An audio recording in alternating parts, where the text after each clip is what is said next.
Hello, good evening, students. Today in 11th class physics, we are continuing our discussion on Newton's laws of motion. है laws of motion में बच्चों अभी हम लोग first law of motion बहुत detail में discuss किया that in the previous class. उसमें अभी हम लोगों ने ये पढ़ा first law of motion. It states that any object at rest will tend to remain at rest unless a force is applied on it. है ना, इसका बहुत सिंपल सा मतलब हिंदी में अगर बोलें, ये ऑब्जेक्ट अगर रेस्ट पर है तो ये अपने आप अपना मोशन स्टार्ट नहीं करेगा. It can not start it's motion on its own. बहुत सिंपल सी चीज है. और दूसरा पार्ट इसमें क्या कहा था, कोई ऑब्जेक्ट अगर यूनिफॉर्म मोशन में है, it will continue to remain in uniform motion unless a force is applied on it. मतलब अगर कोई ऑब्जेक्ट यूनिफॉर्म मोशन में है तो अपने आप ये अपना state of uniform motion change नहीं कर सकता, उसके लिए फोर्स लगाना पड़ेगा. है ना, तो फर्स्ट लॉ में अभी हम लोगों ने ये पढ़ा कि अगर फोर्स नहीं लगाएंगे तो क्या होगा. अगर if you are not applying force then any object at rest will tend to remain at rest and any object in uniform motion will tend to remain in uniform motion unless a force is applied on it.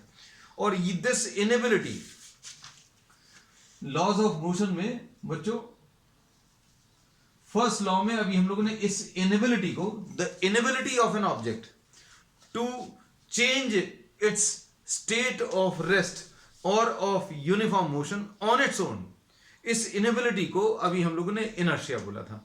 और inertia अभी हम लोगों ने बोला था mass is a measure of inertia. जिसका मास कम होगा उसका इनर्शिया कम होगा और वो कम अपोज करेगा. किसको कम अपोज करेगा? It will oppose by a smaller amount to any change in its state of rest और ऑफ यूनिफॉर्म मोशन. कोई ऑब्जेक्ट अगर कम मास का है, रेस्ट पर है, और अगर कोई ऑब्जेक्ट कम मास का वो यूनिफॉर्म मोशन में है और इनकी स्टेट ऑफ रेस्ट या स्टेट ऑफ यूनिफॉर्म मोशन को चेंज करने की कोशिश करेंगे तो इसका मास कम है तो इनर्शिया कम है, और इनर्शिया अगर कम है तो अभी हम लोग बोलेंगे ये कम अपोज करेगा. मतलब इसको चलाने में या फिर इसको रोकने में कम एफर्ट लगेगा. और ये अभी हमें मालूम ही है बच्चों कि अगर कोई ऑब्जेक्ट कम मास का है तो उसको चलाने में या उसको रोकने में कम एफर्ट लगता है ना. तो अभी हम लोग कहते हैं smaller the mass, smaller is the inertia, and hence smaller is the effort required to start or stop the motion of the object. है ना, all these aspects we have discussed in the previous class. Then we have discussed about what inertia of rest, inertia of motion and inertia of direction. Rest पर है, rest पर रहने की कोशिश.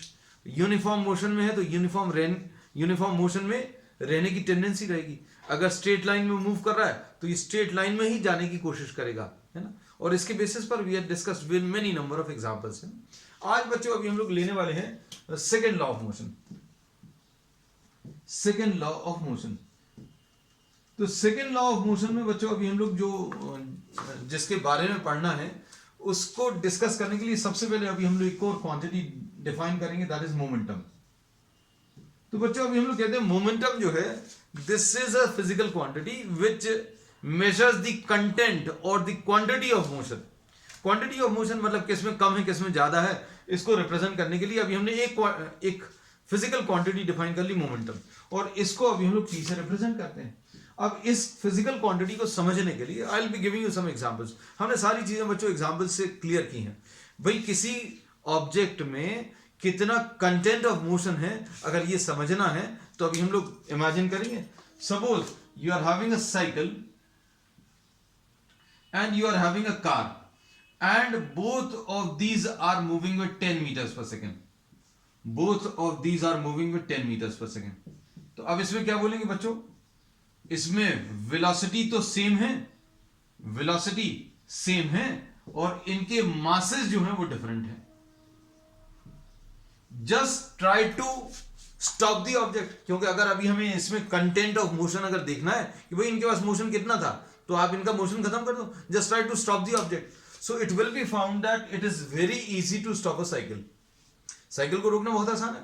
And just try to imagine to stop a car on your own. आप खुद car को रोकने का इमेजिन कर सकते हैं. Don't try anything. हम बार बार फिजिक्स पढ़ाते समय कहते हैं don't try anything after learning some concept here. If you are trying to stop a car, imagination में कर सकते हैं. If you are trying to stop a car, if you are trying to stop a cycle, and both of these are moving with the same velocity. the effort required to stop a cycle will be very small as compared to the effort required to stop a car.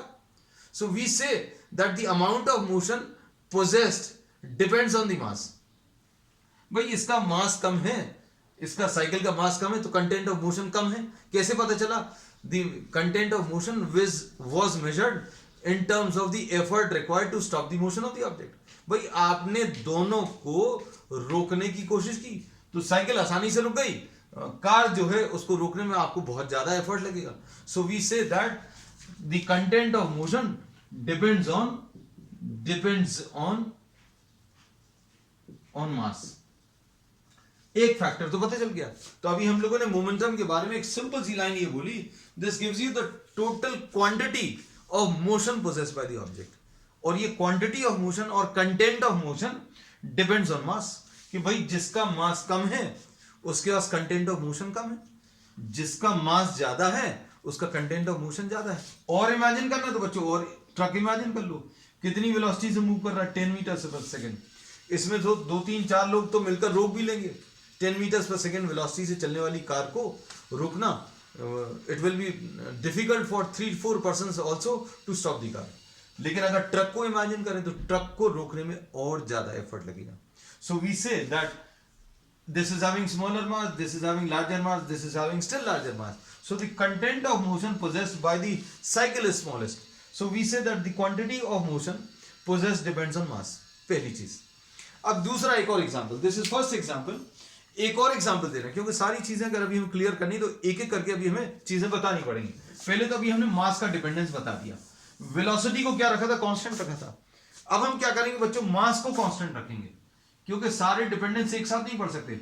मास को constant रखना है, ठीक है, और velocity को change करना है. कैसे? Suppose you are having a motorcycle, you are having a bike और अ स्कूटी मूविंग विद से 5 मीटर्स पर सेकेंड. 5 मीटर्स पर सेकेंड से कोई स्कूटी मूव कर रही है या बाइक मूव कर रही है ना. 5 लेना, 4 लेना, and you are having another bike और scooty which is moving with a velocity of से 20 मीटर्स पर सेकेंड. दोनों के मास सेम है. कोई एक चीज इमेजिन करना, आइदर इमेजिन अ बाइक और a scooty. So we are imagining what a bike. A bike moving with 5 meters per second. तो 5 meters per second अभी हम लोग शायद समझ में नहीं आता है ना. तो ये आ जाएगा बच्चों 18 किलोमीटर पर आवर.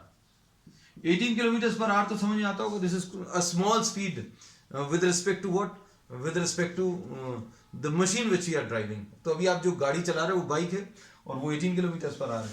और इसको अगर अभी हम लोग देखें तो this is nearly 72 kilometre per hour.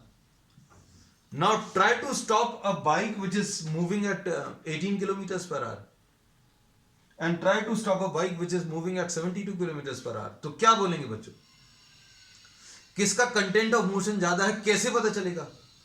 तो अभी हम लोग बोलेंगे the effort required to stop the motion will give us an idea about the content of motion or the quantity of motion. उसके अंदर कितना मोशन था कैसे पता चलेगा? You just try to stop the bike which is moving with 18 kilometers per hour and just try to stop the bike which is moving at 72 kilometers per hour. Imagination से बता सकते हैं बच्चों. किसमें हम लोग बोलेंगे कि the effort required to stop the bike which is moving with 18 kilometers per hour will be smaller. इसमें बहुत कम एफर्ट लगेगा, इसमें बहुत ज्यादा एफर्ट लगेगा. इसके सामने आप शायद if someone is having sufficient amount of muscular power can stop a bike moving at 18 kilometers per hour by coming in front of it or from the backside. If a bike just crosses and we can run and just pull it back and stop it. If someone is having sufficient amount of muscular effort. और अभी हम लोग इसमें बोले 72 kilometers per hour coming in front of such a bike which is moving with 72 kilometers per hour. Imagine ही करना है, you don't have to experiment anything. लेकिन इसमें अभी हम लोग बता सकते हैं much larger effort will be required in this case. So we say that the quantity of motion possessed which is measured by momentum also depends on velocity. भाई यहां पर मास तो सेम थे, वेलोसिटी इसकी कम थी तो इसको रोकने में कम एफर्ट लगा, इसकी वेलोसिटी ज्यादा थी इसको रोकने में ज्यादा एफर्ट लगेगा। तो अब हम लोगों को ये पता चल गया कि भाई मोमेंटम जो है इट मेजर्स द कंटेंट और the quantity of motion, and therefore this is defined as what, this is defined as the product of mass and velocity. बहुत सिंपल सी डेफिनेशन, किताबों में तो बहुत सीधा सा दिया रहता है कि भाई मास और वेलोसिटी का प्रोडक्ट लीजिए। तो मास और वेलोसिटी का प्रोडक्ट क्यों लिया, that we have discussed in detail, है ना। So momentum is a physical quantity which depends on mass and velocity. अब ये बच्चों एक वेक्टर क्वांटिटी है। अब वेक्टर क्यों है, क्योंकि इसको डिफाइन करने में हम लोगों ने एक वेक्टर क्वांटिटी का यूज किया है। ये वेक्टर क्वांटिटी क्यों है बच्चों, क्योंकि इसको डिफाइन करने में अभी हम लोगों ने किसका, एक वेक्टर क्वांटिटी का यूज किया।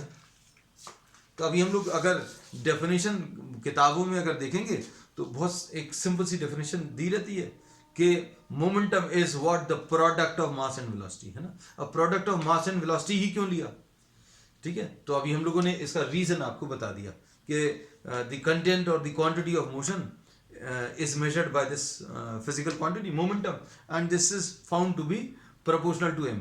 Larger the mass, larger is the quantity of motion or the content of motion, है ना, and larger the velocity, larger will be the content or quantity of motion, है ना।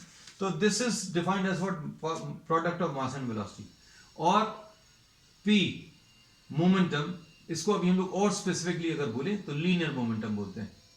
तो linear momentum is what, it is the product of mass and velocity, and ये एक vector quantity है। This is a vector quantity, और इसको define करने में बच्चों हम लोगों ने किसका यूज किया है, वेलोसिटी का यूज किया है। इसलिए अब हम लोग क्या बोलेंगे, direction of momentum is given by direction of velocity. Momentum का वो ही डायरेक्शन रहेगा जो वेलोसिटी का डायरेक्शन रहेगा, है ना। तो अब हम लोगों को ये पता चल गया।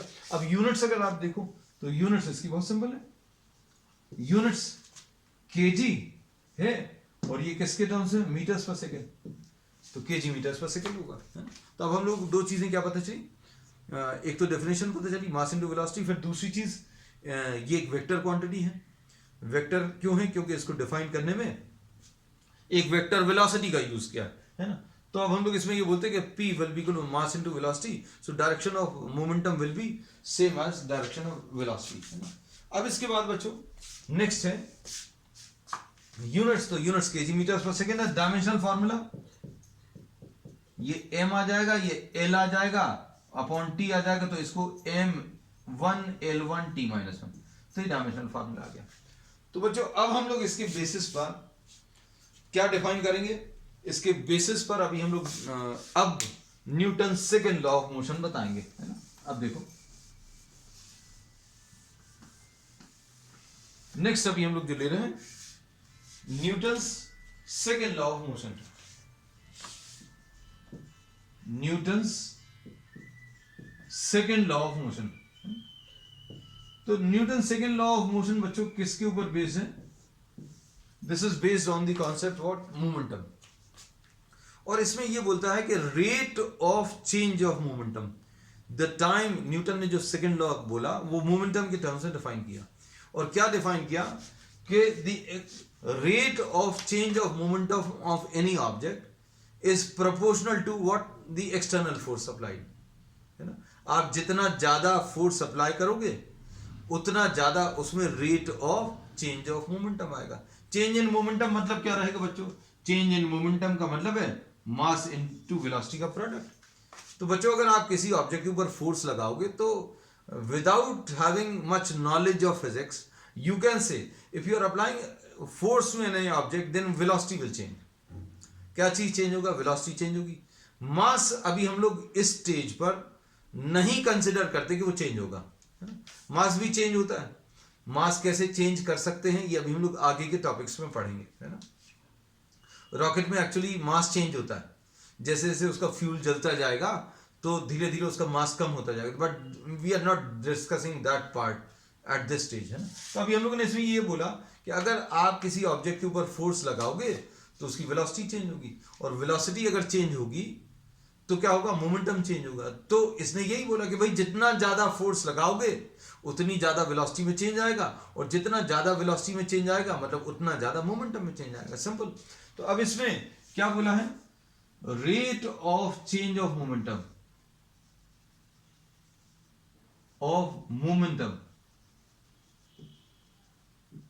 of an object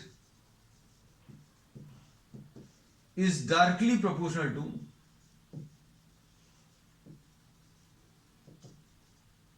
to the external force applied on the object। बहुत सिंपल सी चीज बोली है, पढ़कर देखो। इसमें अभी हम लोगों ने क्या बोला है कि rate of change of momentum is directly proportional to the external force applied on the object, है ना।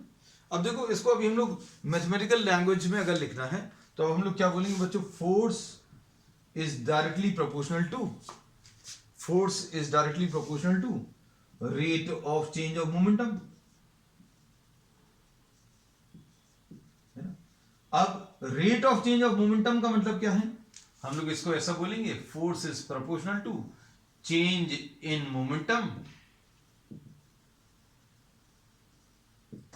अपॉन टाइम, ऐसा बोल सकते हैं। अब इसमें देखो, force will be proportional to delta P by delta T.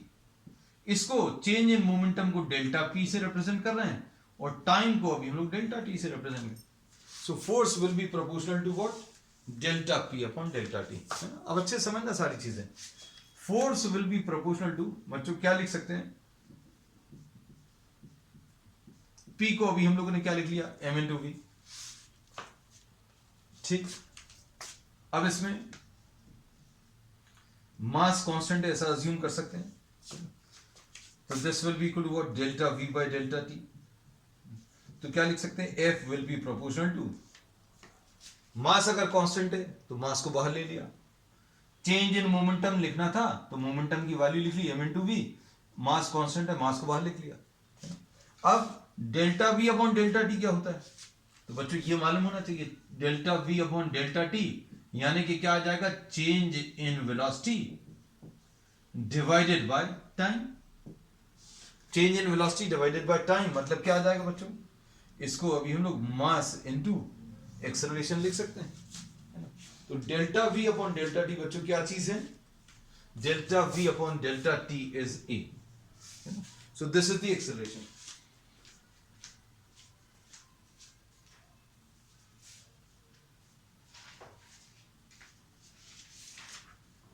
अब इसके बाद बच्चों इसमें अब ये प्रोपोर्शनलिटी साइन को अगर अभी हम लोग रिमूव करें, if we try to remove this proportionality sign, तो ये क्या आ जाएगा बच्चों,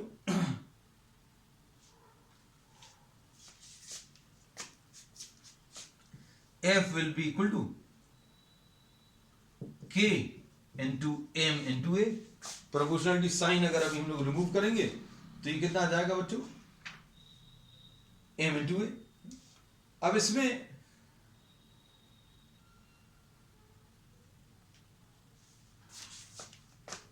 the units of force and the units of mass and acceleration, mass की यूनिट एसआई सिस्टम में अभी हम लोग बच्चों 1 kg, mass is measured in kgs, acceleration is measured in meters per second square, and the units of mass, acceleration and force are so selected such that k की value 1 आ जाए।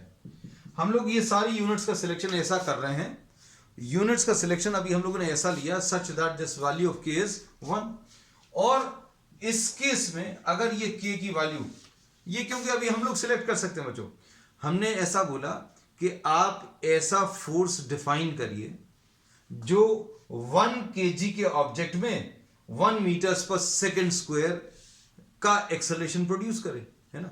और इसमें अभी हम लोगों ने k की वैल्यू कितनी ले ली, 1 ले ली। तो अब हम लोग क्या बोलेंगे, force will be equal to what, mass into acceleration. So this is the main relation. ये अभी हम लोगों ने किया बच्चों स्केलर टर्म्स में। अगर आपको वेक्टर साइन लगाना है तो अभी आप वेक्टर साइन भी इसमें लगा सकते हैं, ठीक है। So force will be equal to what, mass into acceleration. And इसमें मास अगर 1 है, एक्सेलरेशन की वैल्यू 1 मीटर्स पर सेकेंड स्क्वायर है इस रिलेशन में, तो फोर्स जो आएगा बच्चों वो कितना आ जाएगा, this force will be defined as 1 newton. तो 1 न्यूटन फोर्स क्या है? 1 न्यूटन फोर्स बहुत सिंपल है definition. 1 newton force is the force which produces an acceleration of 1 meters per second square in a 1 kg mass. तो 1 newton force क्या है? 1 newton force is the force, 1 Newton is the force which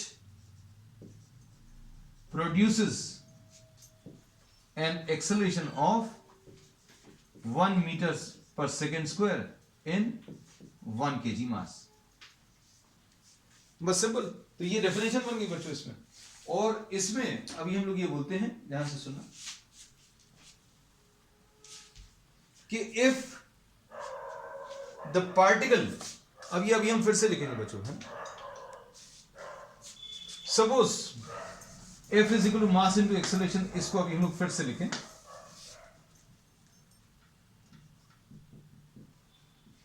mass into acceleration. तो ये basic mathematical statement है बच्चों, किसका, Newton second law का। या फिर अभी हम लोग इसको ऐसा भी लिख सकते हैं, that F is equal to delta P by delta T, ऐसा भी लिख सकते हैं। इसमें अभी हम लोगों ने ये देखना है कि if no external force is acting on the object, if external force acting on the object is zero, if external force acting on the object is zero, तो फोर्स की वैल्यू बच्चों जीरो आ जाएगी। और एक्सेलरेशन कैसे मिलेगा, acceleration will be force divided by mass, यानी acceleration zero आ जाएगा। एक्सेलरेशन जीरो का मतलब क्या होता है बच्चों, एक्सेलरेशन जीरो का मतलब ये होता है that any object which was at rest will remain at rest। बच्चों अगर ये रेस्ट पर है और इसका एक्सेलरेशन जीरो है, मतलब क्या है, ये रेस्ट पर ही रहेगा। और अगर ये 10 मीटर्स पर सेकंड से चल रहा है तो भी इसका एक्सेलरेशन जीरो है। और एक्सेलरेशन जीरो का मतलब क्या होता है, the object continues to move with the same velocity. अगर ये 10 मीटर्स पर सेकंड से चल रहा है तो ये 10 मीटर्स पर सेकंड से ही चलता रहेगा, है ना। सो this is actually the statement of the first law. First law अभी हम लोग बोलेंगे सेकंड लॉ से ही मिल जाता है कि if no external force is acting on the system then any object at rest will tend to remain at rest. अगर object rest पर है तो रेस्ट पर रहने की कोशिश करेगा, और अगर यूनिफॉर्म मोशन में है तो यूनिफॉर्म मोशन में ही रहेगा। मतलब क्या होगा, यूनिफॉर्म मोशन में है मतलब वेलोसिटी कांस्टेंट है ना, वेलोसिटी कांस्टेंट है मतलब एक्सेलरेशन जीरो रहेगा, है ना। तो बच्चों ये अभी हम लोगों ने इसमें सेकेंड लॉ से अभी हमने फर्स्ट लॉ भी बता दिया, है ना। अब इसमें बच्चों कुछ और कॉन्सेप्ट्स अभी हम बता दे रहे हैं, इससे रिलेटेड कुछ एप्लीकेशंस भी बता दे रहे हैं, और इसको अभी हम लोग न्यूमेरिकल प्रॉब्लम्स में बहुत यूज करेंगे। इस सेकेंड लॉ को भी इनफैक्ट फर्स्ट लॉ को भी यूज करेंगे, है ना। अब देखो नेक्स्ट अब इसमें देखो बच्चों बहुत सारे प्रैक्टिकल एग्जांपल्स हैं जो इससे रिलेटेड हैं। जैसे F is equal to, this is the statement, the mathematical statement of Newton second law, है ना। अब इसमें देखो बच्चों एक एग्जांपल अभी हम लोग ये कहते हैं बहुत practical example. If you jump on a cement floor and if you jump on a heap of sand, suppose this is a height and someone is jumping from this point, है ना, and the person jumps on the cement floor, है ना।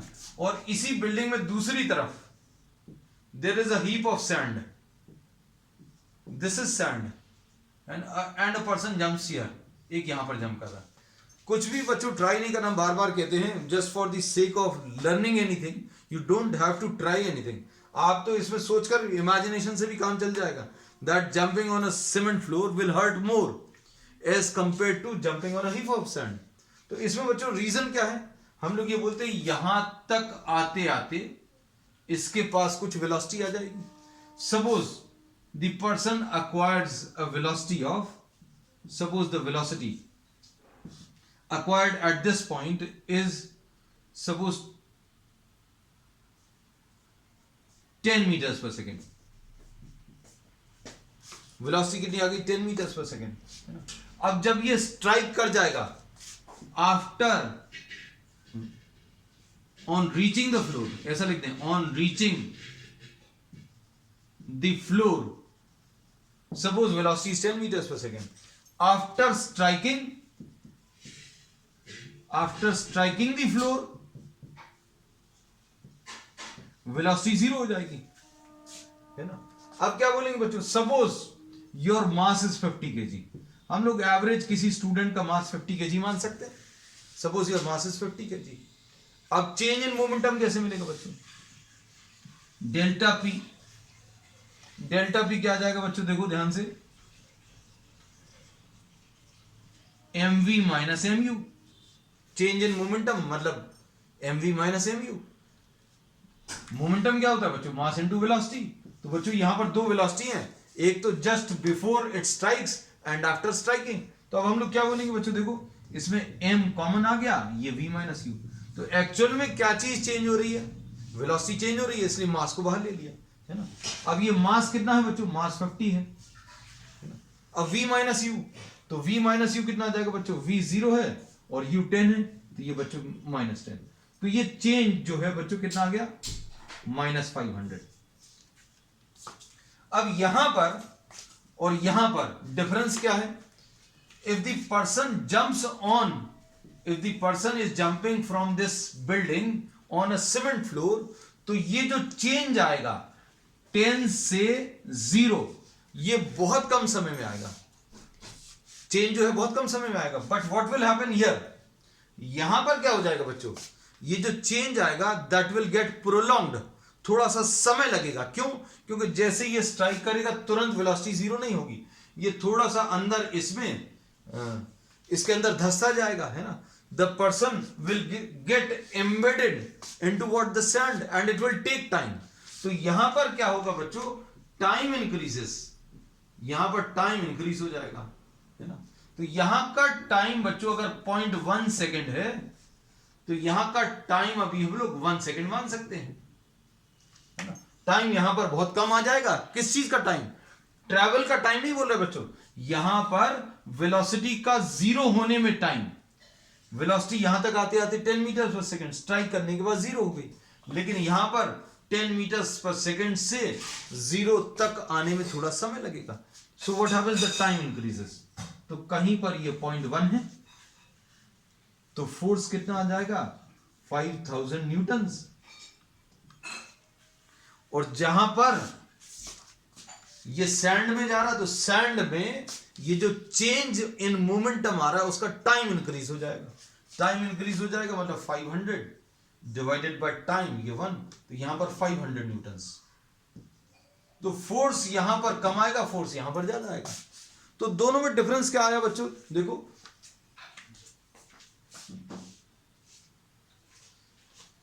दोनों में difference क्या आया? दोनों में चेंज इन मोमेंटम सेम है। Jumping on a heap of sand,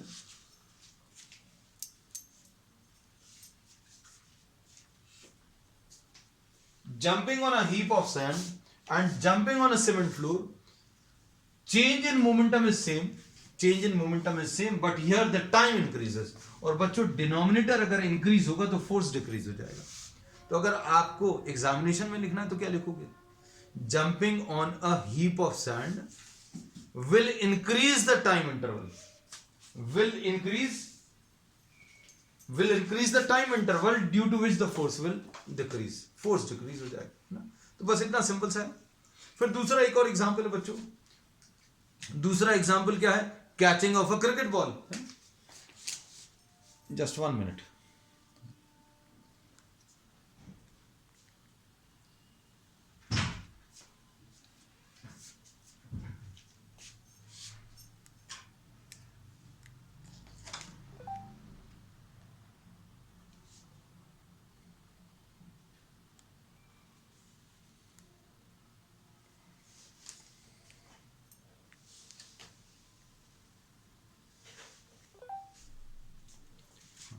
अब इसमें अभी हमने बोला catching of a cricket ball. तो क्रिकेटर्स को आपने देखा होगा, players tend to take their hand in backward direction, है ना।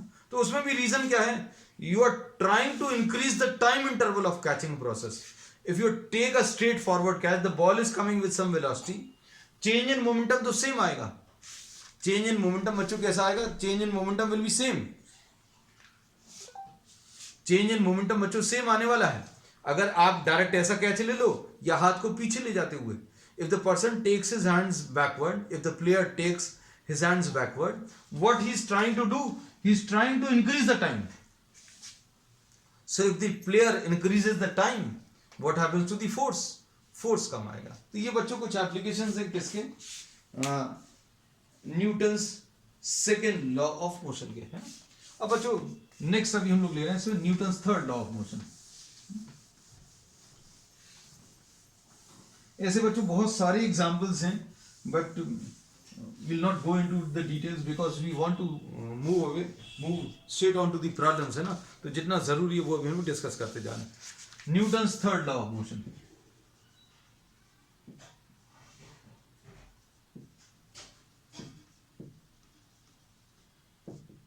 Newton's third law of motion. तो Newton's third law of motion में बच्चों अभी हम लोग कहते हैं इसमें बहुत सिंपल सा एक कॉन्सेप्ट है, Newton's third law of motion. ये स्टेटमेंट सभी को मालूम है. For every action there is an equal and opposite reaction. मतलब अगर आप कहीं पर भी फोर्स अप्लाई करोगे तो वो भी रिटर्न में कोई फोर्स अप्लाई करेगा, है ना. इसका एक बहुत सिंपल सा एक एग्जांपल है that if you take a pen, अगर ये आपने पेन ले लिया और इसमें इस पेन की टिप पर अगर आप फोर्स अप्लाई करने की कोशिश करोगे, if you are trying to apply a force, then what happens, the pen also is applying a force on your finger. और ये दिख रहा होगा, है ना. You will find that a impression is created on the finger. ये impression किसकी वजह से आया बच्चों, ये जो अंदर की तरफ एक इंप्रेशन क्रिएट हुआ है, that is due to the force which is applied by the pen. हम लोगों ने बोला फोर्स हमने अप्लाई किया था. Force is applied by the finger on the pen and the pen is also applying a force on your finger. और वो अभी हम लोगों को पता चलता है ना. तो अब हम लोग ये कहते हैं कि बच्चों इसमें सबसे अच्छा एग्जाम्पल ये है, लेकिन अभी हम लोग बार बार यही बोलते हैं, don't try to get yourself hurt in order to learn सब कॉन्सेप्ट ऑफ फिजिक्स, है ना. You can just try to imagine और you can just try those things which are not so harmful, है ना. पेन का भी अगर आपको एग्जाम्पल ट्राई करना है तो आप बहुत ज्यादा एक्स्ट्रा मत कर लेना. Don't try to overdo anything, है ना, so that you hurt yourself, है ना. आप ऐसा कुछ भी नहीं करना जिससे आपको खुद को चोट पहुंचे. अब देखो बच्चों इसमें न्यूटन्स थर्ड लॉ का स्टेटमेंट अभी हम लोग बता दे रहे हैं. For every action there is an equal and opposite reaction. There is what? An equal and opposite reaction. अब इसमें देखो, suppose for example you are having a table, this is a table, and here you are having a book which is lying on the table, है ना. एक example तो अभी हमने आपको दे ही दिया. कौन सा वाला एग्जाम्पल दिया अभी हमने, पेन का और फिंगर का, है ना. अब इसमें अभी हम लोग बुक और टेबल का एक एग्जाम्पल ले रहे हैं. अब suppose we are naming this as the first object and this as the second object, है ना. तो अब इसमें क्या बोलेंगे बच्चों, the book presses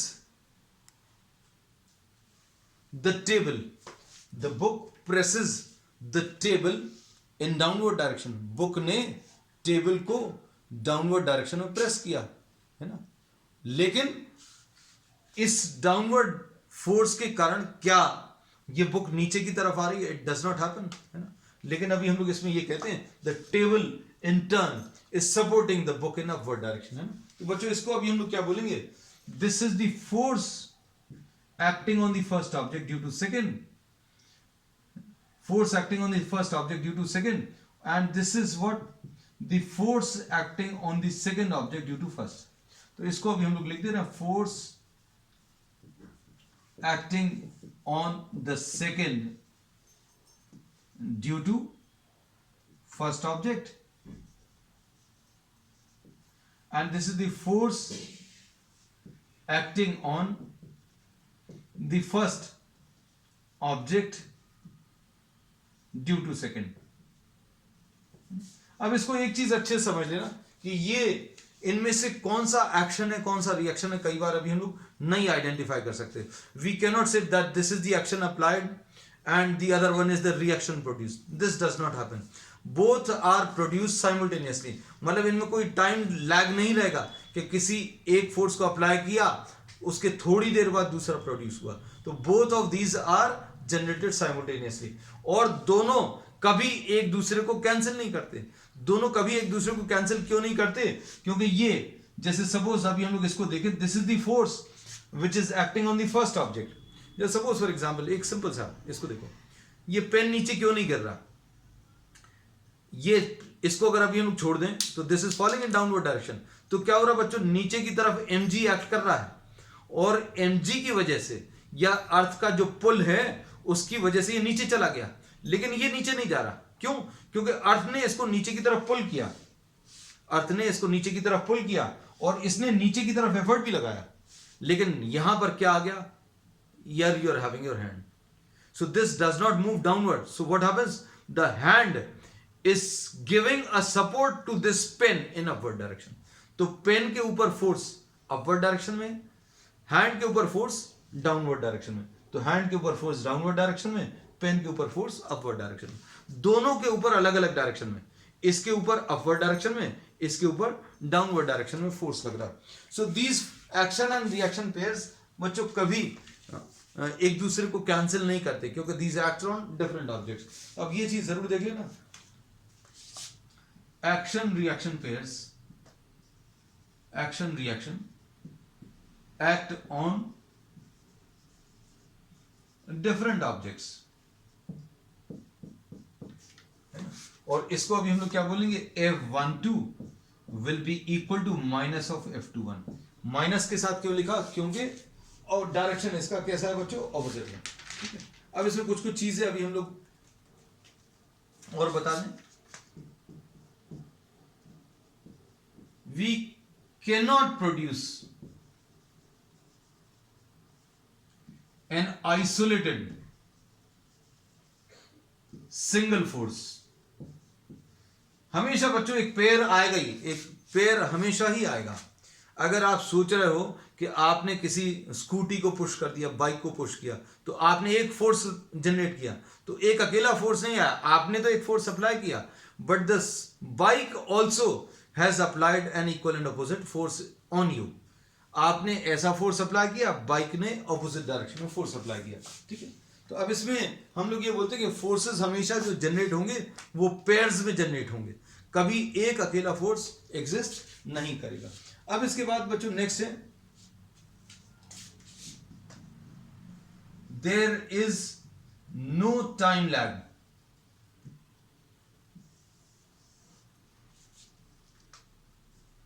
between action and reaction. इसका मतलब क्या है? एक्शन और रिएक्शन के बीच में कभी टाइम का डिफरेंस नहीं आएगा. जैसे ही एक्शन होगा तुरंत उसी टाइम पर रिएक्शन भी जनरेट होगा. ठीक है. And we cannot say in the two given forces, ये जो दो फोर्सेस आए, which one of these is the action and which one of these is the reaction. है ना. तो अब हम लोग इसमें ये लिख सकते हैं, we cannot specify, we cannot say that action is the cause and reaction is the effect, or we cannot identify, we cannot differentiate which one is the action and which one is the reaction. ठीक है बच्चों, ये चीज clear रहनी चाहिए. कौन सा इसमें एक्शन है, कौन सा रिएक्शन है, ये अभी हम लोग नहीं बता सकते. अब इसमें एक चीज और है एक्शन रिएक्शन के लिए फिजिकल कांटेक्ट जरूरी नहीं है, मतलब ये चीज बिल्कुल जरूरी नहीं है कि ऑब्जेक्ट्स एक्चुअल में एक दूसरे को टच करें तभी ये एक्शन रिएक्शन पेयर्स काम करेंगे। और ये जितने भी टाइप के इंटरएक्टिव फोर्सेस हैं सभी में एक्शन रिएक्शन पेयर आता है, मतलब इलेक्ट्रोस्टैटिक फोर्स के लिए भी आता है, ग्रेविटेशनल फोर्स में भी एक्शन रिएक्शन पेयर आता है, फ्रिक्शनल फोर्स के लिए भी आएगा, है ना। तो सारे इन फोर्सेस के लिए अभी हम लोग बोलेंगे एक्शन रिएक्शन पेयर आएगा, है ना? तो बच्चों ये था क्या Newton's third law of motion, है ना। अब नेक्स्ट क्लास में बच्चों अभी हम लोग इसके कुछ एप्लीकेशन स्टार्ट करेंगे। The most important part we will be starting with the free body diagram.